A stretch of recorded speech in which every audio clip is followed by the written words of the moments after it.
Lunedì 4 maggio, mezzogiorno circa, siamo alla Stanga, uno degli incroci più trafficati solitamente della città. In effetti oggi ha riaperto una parte di Padova e il traffico è certamente aumentato anche in questa zona, non a livelli ovviamente delle ore di punta del periodo pre-Covid, ma comunque certamente molto più traffico. Abbiamo fatto un po' un viaggio anche per la città per capire dove siano le zone in cui davvero si vede un aumento del traffico sia delle auto che delle persone a piedi. Venite con noi che andiamo a vedere.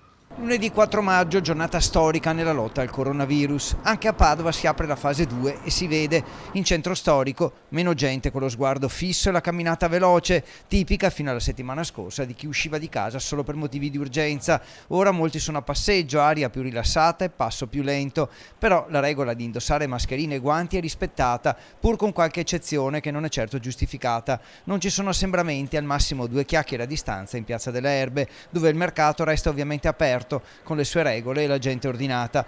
In Prato della Valle altre bancarelle, ordine e gente in fila d'attesa del proprio turno. Per il resto padovani a passeggio, più giovani del solito, ma in Prato è uno spazio talmente grande che gli assembramenti sono quasi impossibili. Un punto delicato e potenzialmente pericoloso è quello dell'argine del Bassanello. Lungo lo scaricatore nei giorni precedenti al lockdown era stato un disastro. Ora situazione opposta, c'è chi cammina e corre, chi va in bicicletta, ma nessun senso di angoscia o di timore. Distanze rispettate, mascherine d'ordinanza, voglia di normalità. Correrà anche o solo a passeggio? No, un po' di corsa sì. Sa che si può togliere la mascherina finché corre. Adesso aspettavo di togliermi dall'inizio. Giro in bici sull'argine? Il primo dopo 2 mesi. Emozionato? Insomma, c'è una bella aria pulita. La mascherina in bicicletta stranamente non dà nessun fastidio.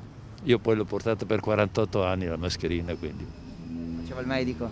penso di poterla portare ancora per un po'.